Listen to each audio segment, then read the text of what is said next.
Hey everyone, my name is Irek. I'm the host of the Loyalty Builders community. Thank you so much for joining me as we take a closer look at leaderboards in the context of building a profitable loyalty program. Leaderboards are a core gamification mechanic. When used effectively, they can be a driver of engagement, but when poorly implemented, they can undermine your loyalty program's goals. In this video, I'll guide you through the good, the bad, and the ugly of leaderboards design so that you can make the most of this mechanic in your program.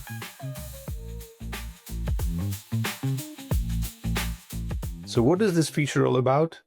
Leaderboards are one of the core gamification mechanics known as PBLs, points, badges, and leaderboards. They are essentially high score lists that publicly rank participants based on their relative success in a specific activity. They serve as a powerful tool for identifying and showcasing a program's top performers. This simple concept taps directly into a customer's desire for achievement, competition, and recognition. What makes them so compelling is that rankings are not static. They change constantly, and each significant change is a reason to re-engage users. Common ranking criteria for a leaderboard include total points earned through purchases, spending within a specific time frame, number of purchases, engagement in challenges, social media interactions or other program activities, referrals, also achievements or badges earned. At a deeper level, leaderboards are a direct application of Leon Festinger's social comparison theory, which suggests that people have an innate drive to evaluate their own abilities by comparing themselves to others. Leaderboards make this psychological process explicit and public. This can lead to two types of comparisons. Upward comparison, when you look at someone doing better than you, which can make you feel more motivated to improve, and downward comparison, when you look at someone doing worse than you, which can provide a sense of relief and make you feel better about your own progress. The success of this mechanic depends on the similarity and relevance of the comparison group, which is a key consideration for a program design. This powerful appeal to the human desire for recognition, status, and competition is a central driver of engagement and continued participation. Let's look at a few examples of how brands are using leaderboards to achieve specific goals. The first one is Duolingo, a language learning app with a stunning number of over 500 million registered and over 100 million monthly active users. The app provides leaderboards as a way to compete with other Duolingo learners in a weekly contest. As users earn more experience points with each lesson, they rise in the ranks of a leaderboard. To keep it interesting, leaderboards are organized into 10 leagues, from bronze to diamond.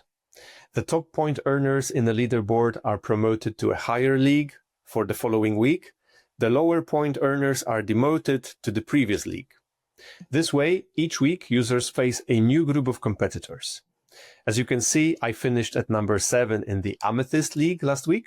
So currently, I'm number 3, and I have 6 more days to beat Mark. In this case, leaderboards provide another reason to do an extra lesson and earn more points. In other words, stay longer in the app and use it more. The second example is Nike Run Club, a mobile app designed to help people start, enjoy, and continue running. The app uses challenges to help users crush their running goals. Community challenges allow users to be part of a global running team. They run virtually side by side to achieve a collective distance goal, often to support great causes like running safety and youth sport development. Also, users can create custom challenges. They can set a distance, start and end time, and invite friends to battle it out on asphalt, trails, or treadmills. The top 3 finishers earn a gold, silver, or bronze medal achievement. An interesting feature of the app is Tag Your Shoes, where users keep track of how many miles they've run in a pair of running shoes. Once they hit their mileage goal, they can celebrate by buying a new pair. The third example is GoodLood, a chain of ice cream shops in the beautiful city of Krakow where I live. Apart from ice cream, the company offers a collection of vegan nut spreads like pistachio, almond, and peanut. As part of their company policy, they incentivized customers to recycle and bring back empty jars once they've used the product. Here's how it works for loyalty program members. When a customer returns a jar to a participating shop, an employee scans the QR code on its label. 100 points are then automatically added to the customer's account. This system not only benefits the individual, but also helps local ice cream shops meet their recycling goals. Each month, the results of the top-performing shops are featured on a leaderboard. It shows which shop collected the most jars, measured by the percentage of jars returned, and how many jars were collected by the runner-up shops. The winning shop's community members receive an awesome reward, a time-limited buy two, get one free offer. What a great way to incentivize recycling. I hope these examples show the versatility of leaderboards and demonstrate how they can be used to motivate members to engage more with brands. Now, let's examine both their strategic advantages and disadvantages with examples from real-world loyalty programs. On the one hand, the advantages are significant. Leaderboards provide clear, measurable goals and instant feedback, transforming abstract achievements into a tangible, visible representation of success. With leaderboards, you can steer customer behavior towards specific actions, such as writing product reviews, exploring new products, or referring friends.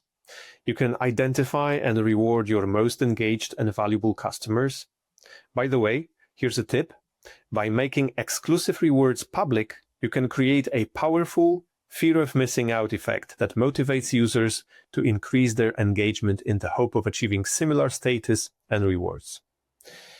Leaderboards can help you build a strong sense of community and strong connection with the brand, especially when they allow members to compete with friends or on teams. However, leaderboards are a double-edged sword.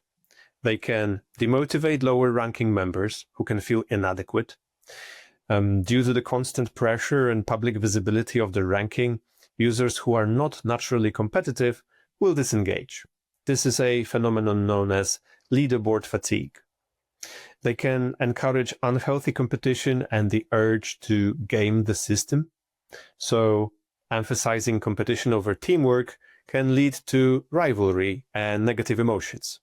Leaderboards can also incentivize users to game the system by focusing on the tracked metrics, while ignoring the broader, more valuable behaviors the program was designed to encourage. For example, if the running app measures distance over time, there will be users willing to hop on a bus just to improve their ranking. Leaderboards often rely on simple, easily quantifiable metrics like points or speed, which can create a narrow view of success. But you can improve the design by adding more complexity and promoting valuable behaviors such as creativity, teamwork, or critical thinking. So how do we use leaderboards without falling into these traps? Effective implementation requires careful design, including the use of tiers and segments, clear and transparent criteria, and integrating leaderboards with other gamification elements like challenges, progress bars, and badges. Here are some key principles. Number 1, clear rules and transparency. Establish clear rules on how points are earned and lost and communicate them to all members. Number 2, segmentation and context. Group users by similar skill levels or location to make the competition more relevant or achievable. Another highly effective tactic is to show a user's rank relative to only those immediately above and below them, which provides a clear, actionable goal. Number 3, regular refresh and micro leaderboards. To keep the system from becoming boring, consider resetting the leaderboard daily, weekly, or monthly to give all participants a fresh start. You can also use micro leaderboards that only show a user's friends or a small group of people in the closest area. The impulse to compete against people you know is much stronger than against strangers. Number 4, combine leaderboards with other mechanics. So, leaderboards are most effective when they are not a standalone feature, but are integrated into a system with other elements. For example, points from completing a challenge or earning a badge can directly contribute to a user's leaderboard rank, reinforcing the loyalty experience. Now, imagine a company that wants to incentivize customers to be more active.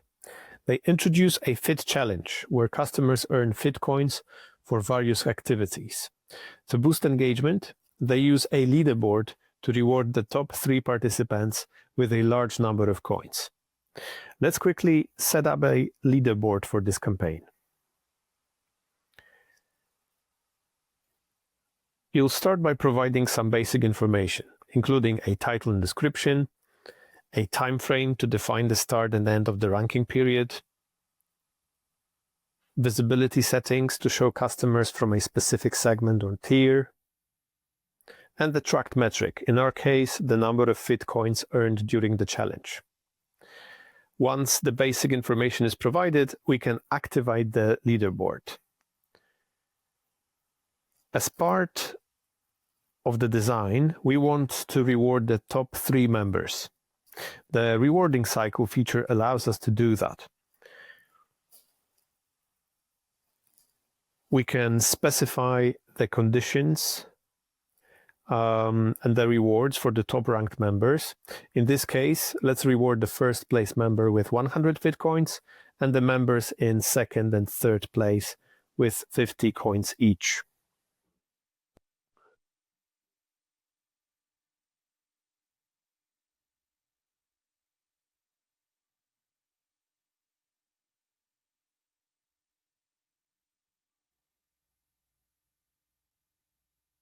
We can also control the campaign cost by allocating a leaderboard budget.